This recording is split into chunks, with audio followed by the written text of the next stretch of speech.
god, this fucking chair. That's what happens when you have a rolly chair on a carpet and not a hardwood floor or something.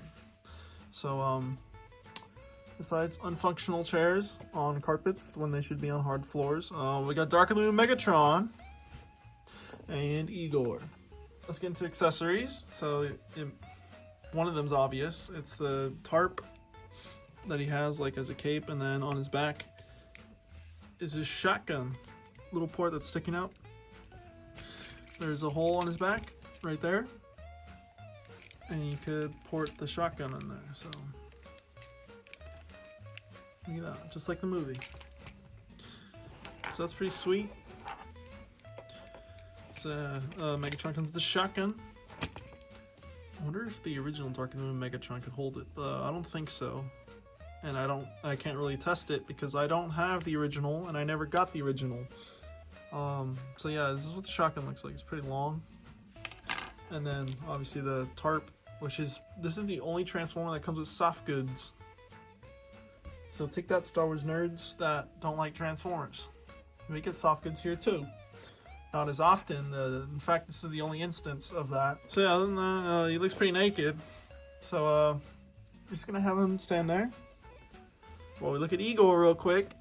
So there's a lot of theories that he's just long Hall's head, but with little short and stubby little legs. So hold on, let me get Megatron out of the frame because he's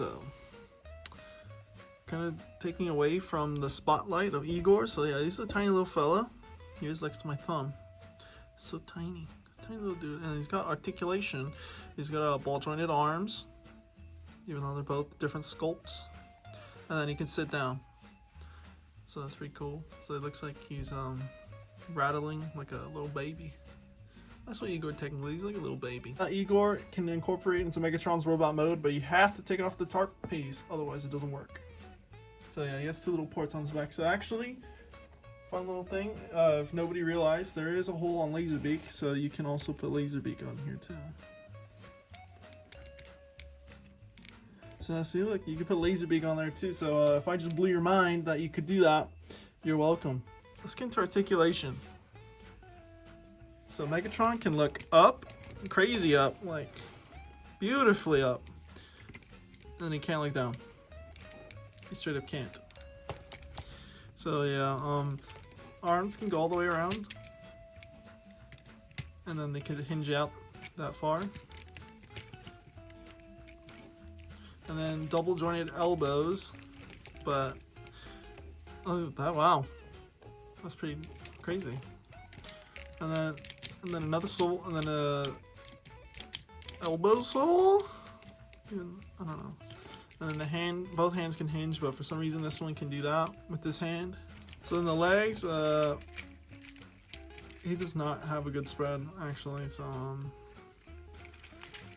yeah, you can't even like spread them out like straight ahead. They have to do it like in an angle. So yeah, the legs can't go back, but they can go forward like only a little bit. You've got a knee swivel. Knee pads are able to move, and then the legs are on ratchets. Well, you could straighten them out because on ratchets. There's also a swivel here.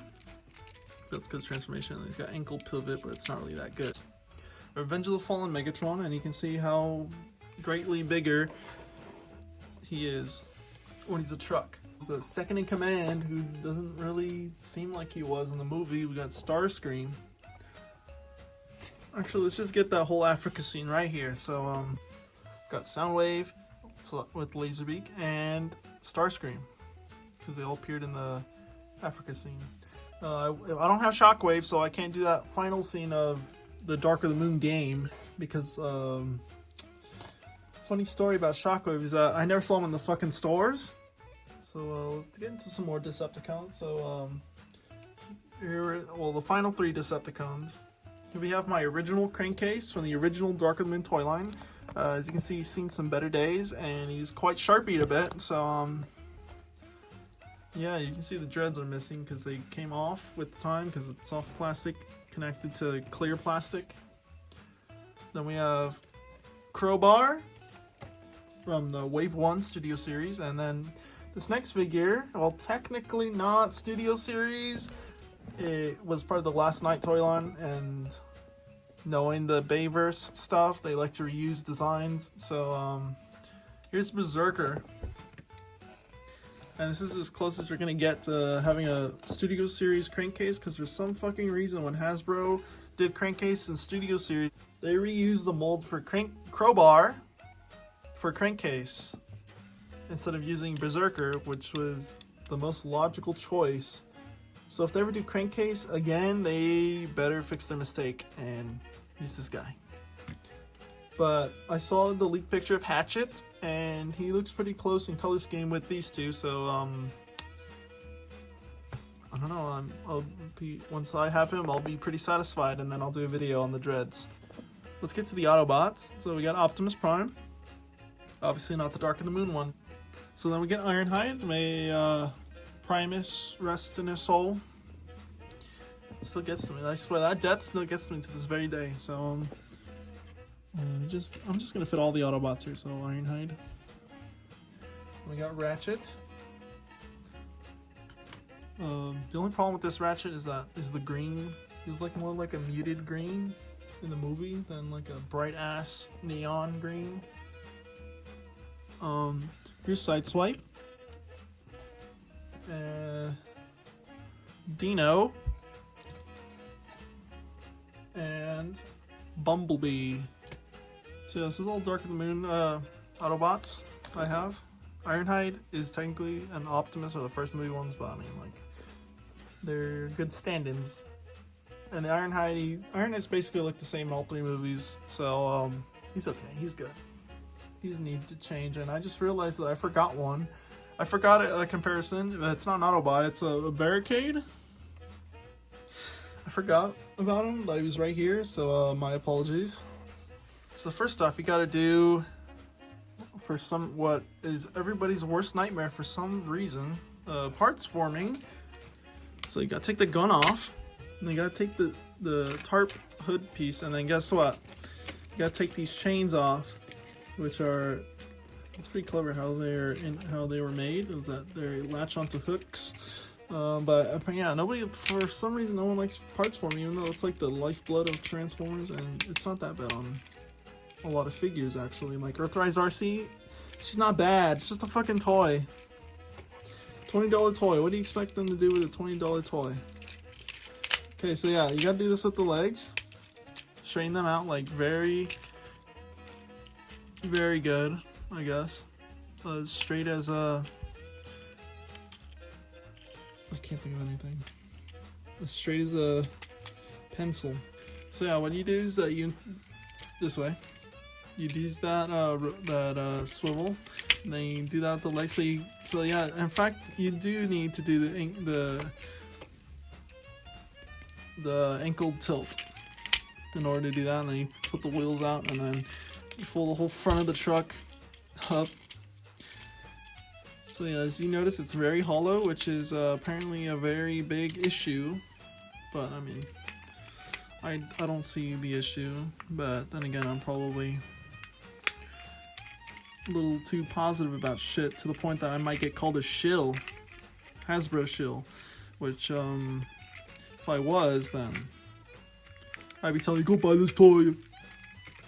Then all I would be reviewing is Hasbro products, and now I'm realizing that is true.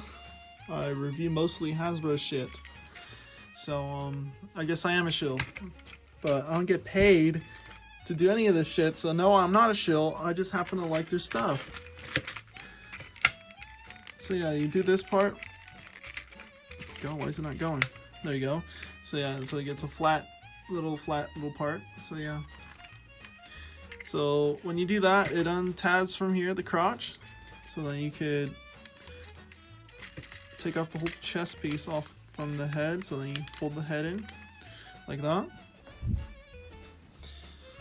So now we get to the arms. So you, God, that's not a good, elegant way to do this. So you push this out, when you turn it around, this part will probably open by itself. So yeah, and then you swivel or hinge that up. Let's drop the shotgun. Oh my god, you're a shotgun cameo?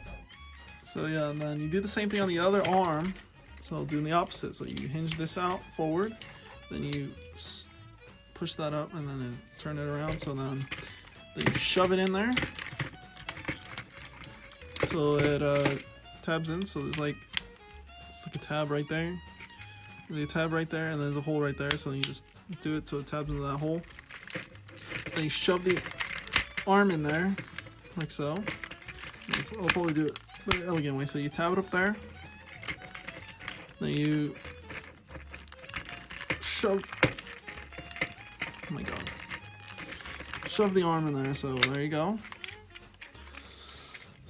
So now this part, you have to line this part up correctly to these arm panels. So the best part is like to tab in the arm panels. It's because there's like tab holes. So like there's a tab hole right there. There's a tab hole there and there's a tab right there. So I think you can put 2 and 2 together. And there's a tab hole there and there's a tab there. So I mean, pretty obvious what you got to do there.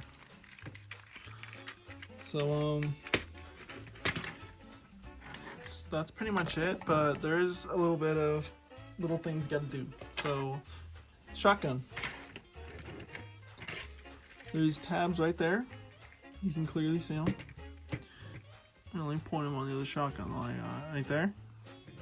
And there's there's a tab hole right there on the shotgun. You can see it, and then you just tab it in, and bada bang, bada boom. So now the tarp and the chains. You get the tarp, lay it on top, and look at that, they get covered. And then to lock it in or hold it in place, you get the chain, you put it on, and then there's hooks all around that you hook it to.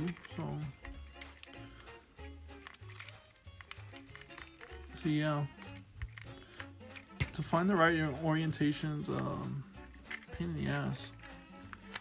So that's the only problem. I always forget which way it's supposed to go, and I'm pretty sure it's like this. So this is my own fault for this being a pain in the ass. For not always remembering which way it goes. So I'm pretty sure it's like this with a. So let's find out. Did I get it right this time?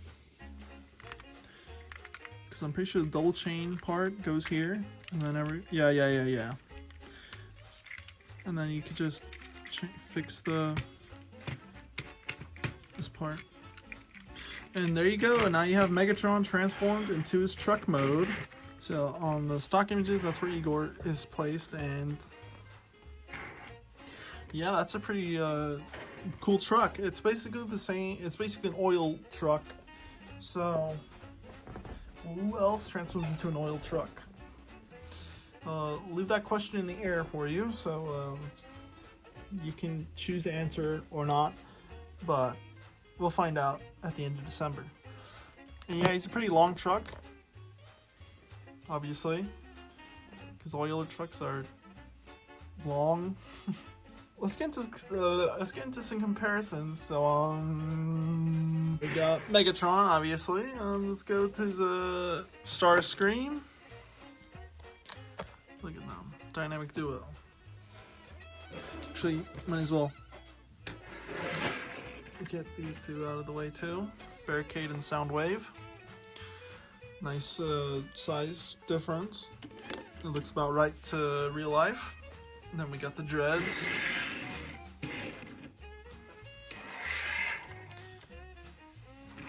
I'll just put them like this. I bet you can't tell which one's which with the Crowbar and Berserker. I mean, I can tell because they both have certain things about them. But to the average viewer watching this right now, you have no idea. So now let's do some Autobots. So we got Optimus Prime, who is also a long-nosed truck. Switching back a bit. Ironhide, Primus Thruster Soul, Ratchet. There you go. Ironhide is way out of scale, but I don't really care. So his robot mode is the right size though. So I mean, then my favorite trio from Dark of the Moon. And look at that, nice little Carlo family. So that's it. We did all the comparisons. So now let's bring everybody on screen because why the hell not, right?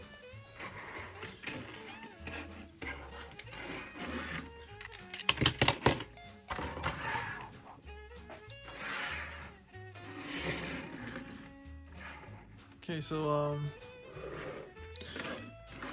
yeah, that's pretty much it for the video. Despite Dark of the Moon being my favorite of the original trilogy, I don't have all that many figures for it, so actually factoring in which ones are labeled Dark of the Moon on their boxes.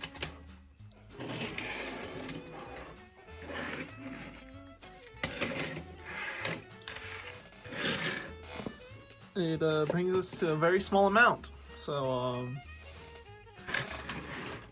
I don't know. In the last video, I just realized I didn't say the obligatory YouTube things, so don't forget to like, subscribe, notifications on, and share this with your friends and family who you think might like Transformers or action figures in general. We gotta be bigger. We just gotta be big, okay, on YouTube. Probably not like the biggest in the world, but I mean like big in the Transformers community at least, or the toy community, or whatever the fuck it is, preferably Transformers. So let's see how far this YouTube show takes me in that sphere. So yeah, see ya. I'll see you in the next video, whatever it'll be, because I don't remember.